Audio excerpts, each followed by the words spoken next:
Know the first and second line of defense because we all know that going in order makes more sense. These lines of defense are known as innate because they are non-specific, which is pretty great. These deal with external and internal methods of protection against pathogens, so let's get on with the lesson. First line of defense involves barriers, which keep the pathogens out, making us merrier. These barriers are skin, mucus, sweat, and tears, protecting our insides from the outside, so have no fear. Now what happens if these barriers fail, you ask? We'll keep watching, and I'll answer that. If a pathogen enters, you still got a chance, because now we're going to talk about the second line of defense. The second line of defense involves many things, including the complement system, so let's talk about some proteins. The antimicrobial or complement proteins work together to perform cell lysis and other activities. Another part of line defense number 2 are natural killer cells, which are cytotoxic too. Natural killer cells release proteins called perforin to kill infected cells and keep us going. Next part of its inflammatory response involving mast cells, neutrophils, and the list goes on and on. See, if you get poked with a nail or a spike, bacteria enters the body and is detected by chemokines. These chemokines activate the mast cell, which will then release histamine, causing vasodilation. Wow! Because of vasodilation, neutrophils can get through and engulf or phagocytose bacteria too. All these activities cause inflammation to occur, giving the name inflammatory response. Word, phagocytic cells engulf pathogens and can trigger the third line of defense.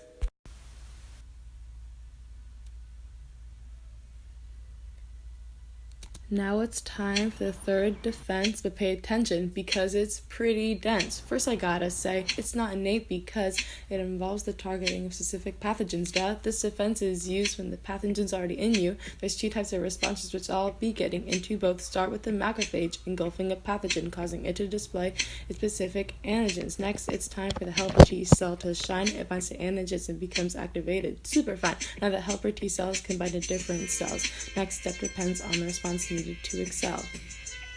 One type of response is called the humoral, helping to protect against pathogens in body fluids. Wow, in the humoral response, helper T cells are binding to the receptors of plasma B cells.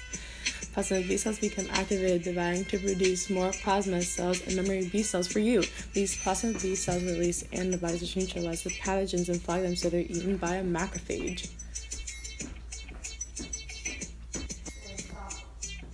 Next, we gotta mention response number 2 called cell-mediated, which does similar things for you. Cell-mediated response helps you fight against abnormal cells like cancer, viruses, keeping you feeling swell. In this response, the helper T cells bind to cytotoxic T cells, which can then rise and grind. They become activated and divide to produce more cytotoxic T cells, which can kill infections for you. These T cells bind to abnormal cells, releasing chemicals to cause apoptosis and cell lysis as well. This also stops infection, you see.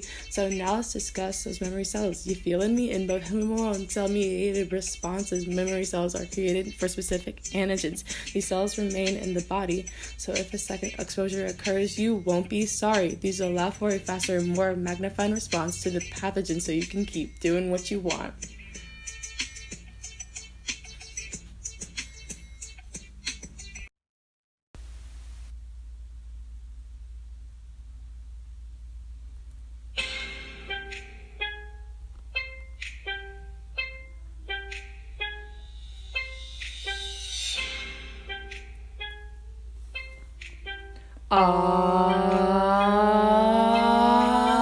Please get vaccinated. So we can all live longer. Whoa, science is the proof. Vaccines are good for you.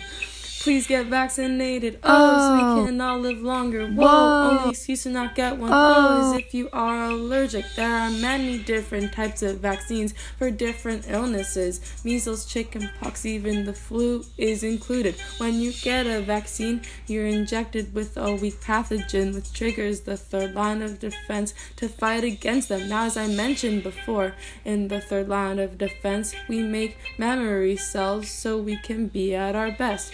When you get a vaccine and produce the right memory cells, you have what you need to fight the virus well. So if you're ever infected with the virus you got a vaccine for, you can quickly make all the antibodies you need and more.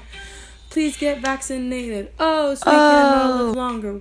Science is the proof. Vaccines are good for you. Please get vaccinated. So we can all live longer. Only excuse not get one. Is if you are allergic. We've come so far and going back is a shame. We've already eliminated measles, but it's coming back again because people are refusing to get vaccines. We are losing the protective herd immunity.